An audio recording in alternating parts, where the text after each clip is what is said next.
इस भयानक जंग के बीच खौफनाक साजिश का कच्चा चिट्ठा लेकर हाजिर हूं मैं, प्रशांत चिरहे।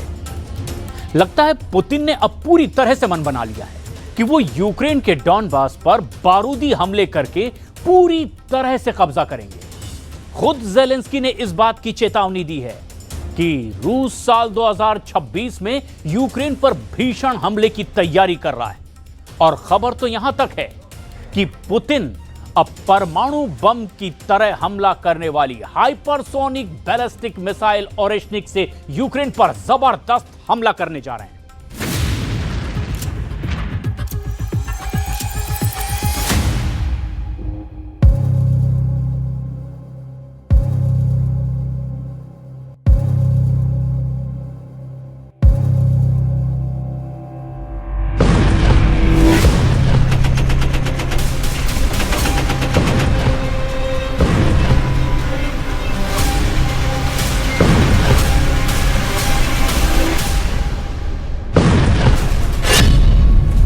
डॉनबास पर बारूदी कब्जा, डंके की चोट पर पुतिन का ऐलान।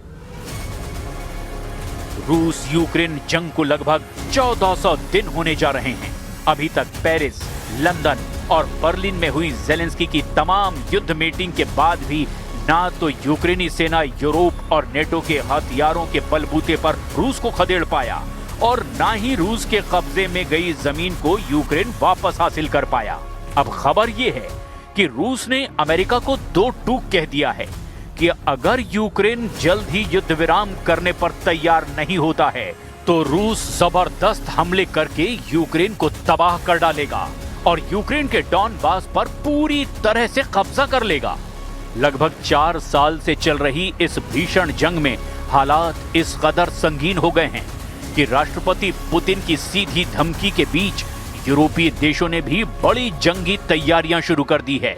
खबर तो यहां तक है कि राष्ट्रपति ज़ेलेंस्की ने अपने टेलीग्राम चैनल पर ऐलान किया है कि रूस नए साल यानी 2026 में ही यूक्रेन पर नए सिरे से भीषण हमले शुरू करने की तैयारी में जुट गया है। इधर रूसी सेना ने ऐलान कर दिया है कि दिसंबर महीने से ही रूस अपने दुश्मनों पर मीडियम रेंज की हाइपरसोनिक क्रूज मिसाइल ओरेशनिक से हमले शुरू कर देगा। और अगर रूस ऐसा करता है तो आप ये जान लीजिए कि रूस की हाइपरसोनिक बैलिस्टिक मिसाइल ओरेशनिक परमाणु हथियारों से हमला करने में सक्षम है और ऐसी स्थिति में रूस के टैक्टिकल न्यूक्लियर वेपन यूक्रेन के साथ साथ यूरोप को भी भस्म कर देंगे। फिलहाल यूरोप ने रूस से बड़ी जंग की तैयारियां युद्ध स्तर पर शुरू कर दी हैं। इधर पुतिन ने अपने ताजा बयानों से दो टूक कह दिया है कि रूस यूक्रेन पर भीषण हमला करके पूरे डॉनबास पर कब्जा कर लेगा।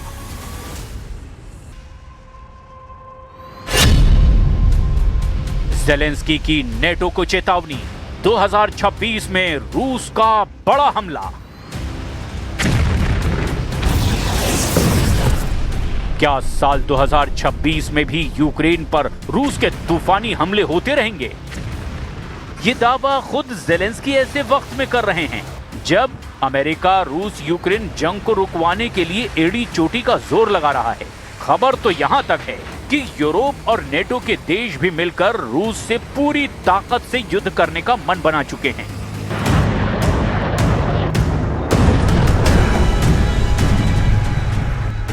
रूस भी अच्छी तरह से जान चुका है कि यूरोपीय और नेटो देश किसी भी कीमत पर युद्ध विराम नहीं होने देंगे और यही वजह है कि पुतिन ने मॉस्को में रूसी सैन्य कमांडरों के साथ हुई मीटिंग में दो टूक कह दिया कि रूसी सेना किसी भी कीमत पर यूक्रेन पर हमले कम नहीं करेगी और हमले बेहद तेज होंगे।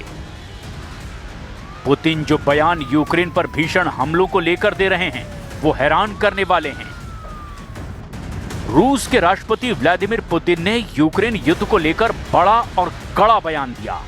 उन्होंने साफ कहा कि अगर शांति वार्ता रूस की शर्तों के मुताबिक आगे नहीं बढ़ी तो रूस यूक्रेन में अपने नियंत्रण वाले इलाकों का और विस्तार करेगा।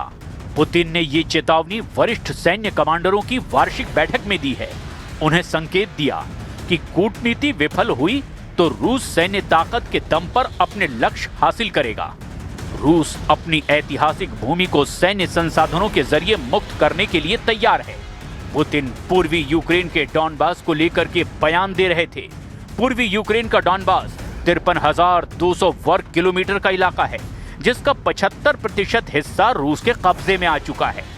डॉनबास यूक्रेन के डोनेस्क और लुहांस्क को मिलाकर बनाया गया है, जिसमें डोनेस्क का 26,517 वर्ग किलोमीटर का इलाका है और लुहांस्क का 26,684 वर्ग किलोमीटर का इलाका है। पुतिन इस पूरे इलाके को जीतना चाहते हैं और उधर यूक्रेन और यूरोप किसी भी कीमत पर रूस को ये इलाका देने को तैयार नहीं है। Российская армия завоевала и прочно удерживает стратегическую инициативу на всей линии фронта. Наши войска уверенно продвигаются вперед и перемалывают противника, его группировки и резервы.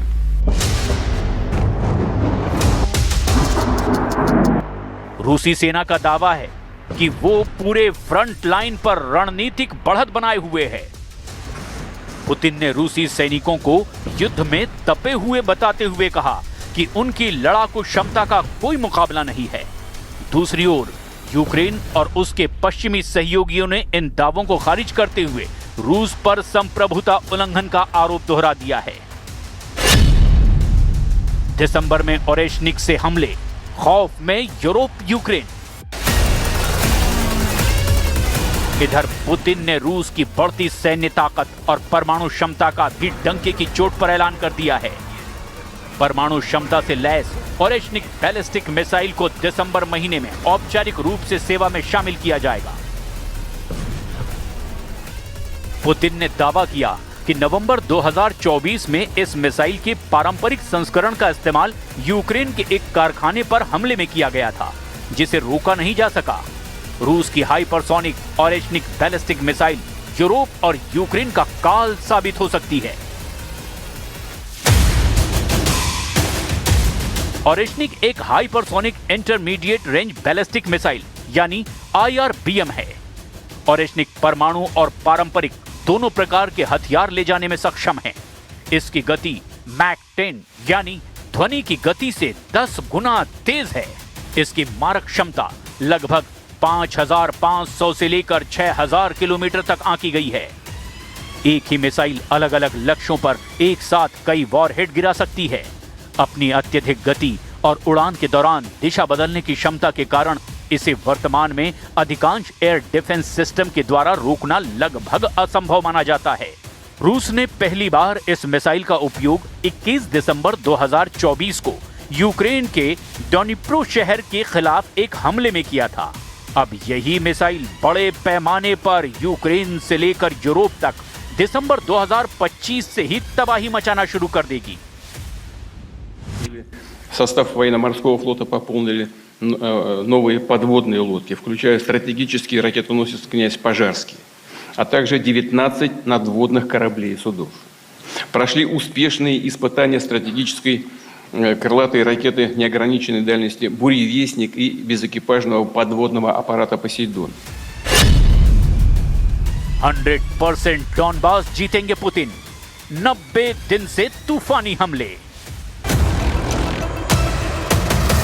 अगर देखा जाए तो 4 साल की रूस यूक्रेन जंग में पूर्वी यूक्रेन पर सबसे ज्यादा हमले रूसी सेना कर रही है। खास तौर से डॉनबास प्रांत पर, जो पूर्वी यूक्रेन का एक बहुत बड़ा इलाका है। डोनेस्क और लुहांस्क दोनों इलाकों को मिलाकर जो इलाका बनता है वही डॉनबास कहलाता है। और इसी डॉनबास पर पुतिन की नजरें गड़ चुकी है, जो लगातार डोनेस्क और लुहांस्क में हमले कर रहे हैं। रूसी सेना के कमांडरों को सख्त आदेश है कि वो सबसे पहले डॉनबास के पूरे इलाके पर कब्जा करें, ताकि यूक्रेन, नेटो और यूरोप पर युद्ध विराम का जबरदस्त दबाव बनाया जा सके। और यही वजह है कि रूस ने 21 अक्टूबर 2025 के बाद से यूक्रेन के कम से कम 20 से 25 शहरों पर बड़े मिसाइल और ड्रोन से हमले किए। पूर्वी यूक्रेन का Pokrovsk, Kupiansk, Luhansk, Donetsk, Kherson, Kharkiv, Sumy, Chernihiv और जापोरेजिया पर इस वक्त रूस के भीषण हमले चल रहे हैं। लेकिन इन सभी जगहों में से पूर्वी यूक्रेन का डॉनबास, जो कि डोनेस्क और लुहांस्क को मिलाकर बना है, उस पर तो पुतिन कब्जा करना चाहते हैं और यही वजह है कि यहाँ पर रूस महीनों से तूफानी हमले करने में जुटा है। जरा इन आंकड़ों पर भी नजर डालिए। दिसंबर 2025 तक रूस ने डॉनबास के डोनेट्स्क पर फोकस किया है, जहां 1,70,000 से 2,20,000 से ज्यादा रूसी सैनिक जंग कर रहे हैं। रूस के मुख्य हमले दक्षिण पूर्वी मोर्चे पर हो रहे हैं, जहां रूस धीरे धीरे आगे बढ़ता जा रहा है। वहां पर रूसी सेना यूक्रेनी सेना पर हर दिन औसतन 40 से ज्यादा हमले कर रही है, जिनमें ड्रोन, ग्लाइड बम और तोपखाने भी शामिल हैं। अब तक के रूसी मिसाइल और ड्रोन हमलों की कुल संख्या यूक्रेन पर 37,000 से भी ज्यादा बताई जा रही है, जिनमें से बड़ा हिस्सा पूर्वी यूक्रेन के डॉनबास पर केंद्रित है। CSIS के अनुसार 2022 से नवंबर 2024 तक रूस ने 5,000 से ज्यादा मिसाइलें और 20,000 से ज्यादा ड्रोन यूक्रेन पर दागे थे। लेकिन साल 2025 में अब तक रूस ने 2024 के मुकाबले 2 गुने मिसाइल और ड्रोन हमले यूक्रेन पर कर दिए हैं। ISW के मुताबिक 2025 में रूसी सेना ने यूक्रेन के डॉनबास पर रोजाना 170 ज्यादा हमले किए हैं, जिनमें से 40% से ज्यादा हमले तो रूस के तोपखानों और ड्रोन से किए गए हैं। जनवरी 2024 से दिसंबर 2025 तक रूस ने 5,828 से ज्यादा ड्रोन, 27 से ज्यादा बैलिस्टिक मिसाइलें और 115 से ज्यादा क्रूज मिसाइलें दागी है। रूस के कुल हमलों में से डॉनबास पर ही 60 से 70% हमले किए गए हैं, यानी अकेले डॉनबास पर ही रूसी सेना 4,000 से ज्यादा घातक हमले कर चुकी है। Важчих моментів нашої історії. Зараз тиск на Україну один з найважчих. Зараз Україна може опинитися перед дуже складним вибором. Або втрата гідності, або ризик втрати ключового партнера. Або складні 28 пунктів, або вкрай важка зима. Найважча та подальший ризик. ऐसे हालात में देखना होगा यूक्रेन और यूरोप रूसी हमलों से निपटने के लिए आखिर क्या करते हैं। यूक्रेन के बाद अब यूरोप पर भी रूस के परमाणु हमले का सायरन बजने लगा है। दरअसल लिथुआनिया के पूर्व इंटेलिजेंस चीफ ने चेतावनी दी है कि रूस अपने टैक्टिकल एटम बमों की तैनाती अब यूरोप बॉर्डर के करीब शुरू कर चुका है। और इस बीच प्रेसिडेंट पुतिन ने यूरोप के देशों को रूस को तोड़ने की साजिश में शामिल रहने का आरोप लगाया है। पुतिन ने अब सीधे धमकी दे दी है कि रूस के दुश्मन अमेरिका के साथ मिलकर बदला लेने की कोशिश कर रहे हैं और इसकी सजा वो तय कर चुके हैं। उधर ज़ेलेंस्की ने यूरोप के साथ मिलकर अब सीधे रूस को ही दहलाने का ऐलान कर दिया है।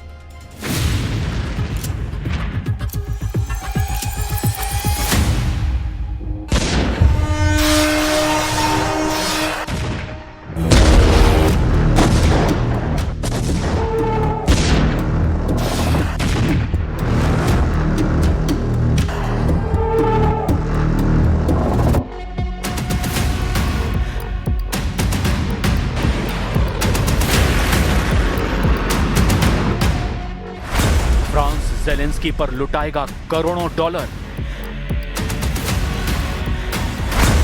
जर्मनी ने ज़ेलेंस्की को दे दी अरबों यूरो की गारंटी। ब्रिटेन और इटली ने खोला यूक्रेन के लिए खजाना।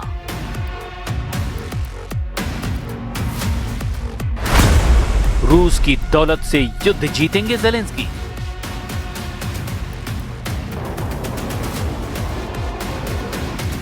ज़ेलेंस्की की वॉर बजट की टेंशन खत्म हो गई है। अब यूक्रेन को हथियारों की कमी नहीं पड़ेगी। अब यूक्रेन रूस से हर फ्रंट पर डटकर मुकाबला करेगा। मगर यही बात सबसे खौफनाक है, क्योंकि पुतिन ने ज़ेलेंस्की के मास्टरों को दहलाने का ऐलान कर दिया है। पुतिन ने साफ साफ जो कहा है वो सुनकर तो नेटो लीडर सन्न पड़ गए हैं। पुतिन ने यूरोपीय देशों को नया नाम दे डाला है। साथ ही ये धमकी दी है कि रूस के दुश्मनों का अंत बेहद खौफनाक अंदाज में होगा। Они разрушат, развалят. Европейские подсвинки тут же включились в эту работу прежней американской администрации в надежде поживиться на развале нашей страны. पुतिन ने यूरोपीय दुश्मनों को जो कहा है वो तो उनके क्रोध का ट्रेलर भर है। मिस्टर प्रेसिडेंट भयानक गुस्से में हैं और वजह कई हैं। पुतिन को भड़काने वाले लीडर भी कई हैं, लेकिन यूरोपीय देशों में पोलैंड सबसे आगे है, जिसने रूस के खिलाफ पैट्रियट मिसाइलों को तैनात कर दिया है।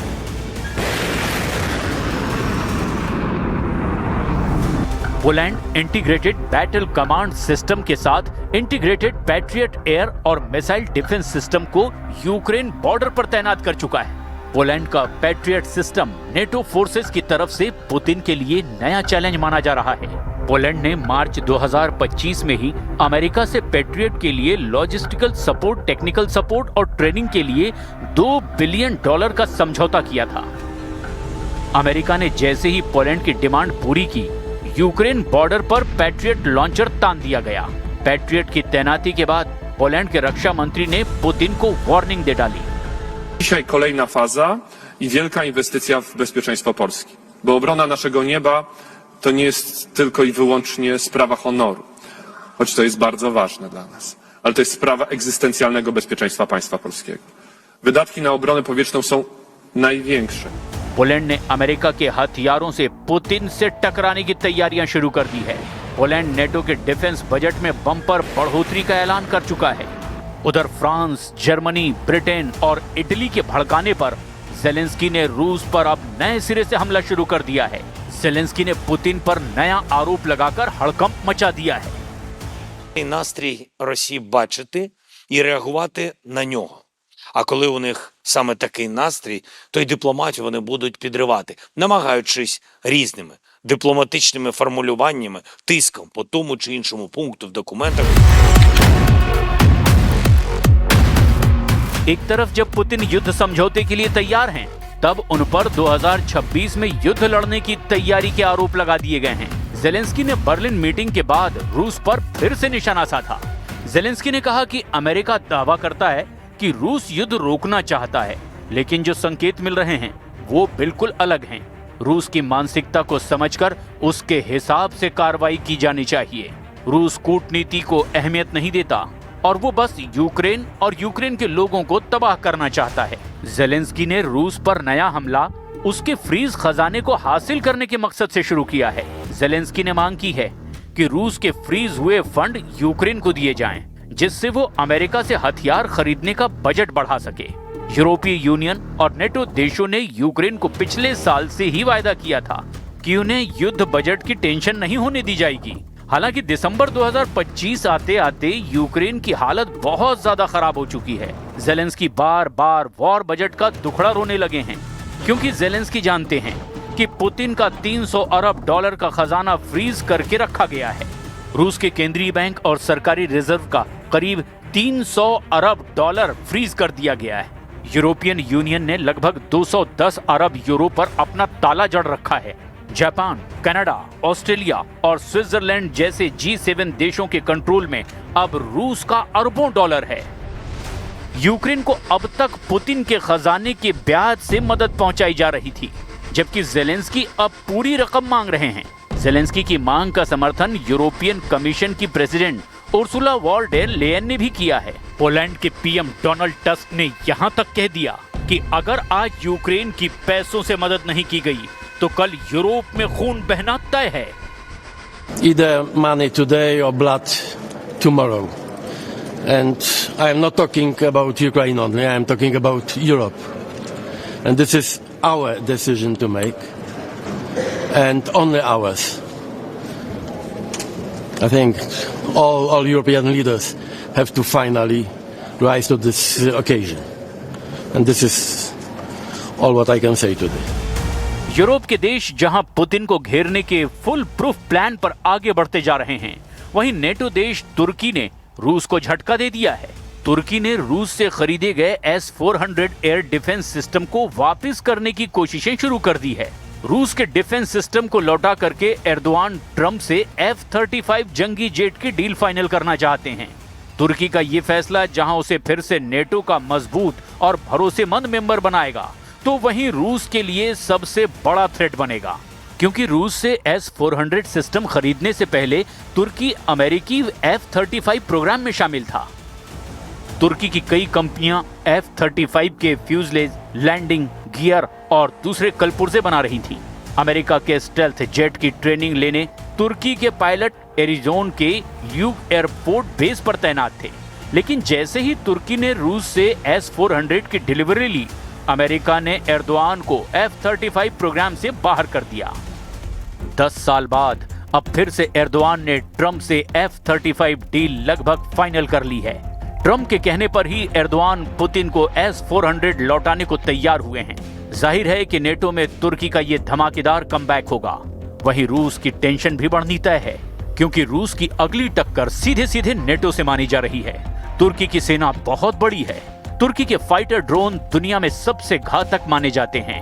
तुर्की को नेटो के ज्यादातर देशों से युद्ध का अनुभव ज्यादा है। नेटो के आर्टिकल 5 की मजबूती के चलते एर्दोआन को रूस के खिलाफ युद्ध में उतरना पड़ेगा, जिससे रूस को यूरोपीय अखाड़े में तगड़ी टक्कर मिल सकती है। यूक्रेन में चल रही जंग को लेकर काया कैलस की वार्निंग बहुत ज्यादा खतरनाक है। वो यूक्रेन में होने वाले हर धमाके में पुतिन के इरादों की छाप साफ साफ देख रही हैं।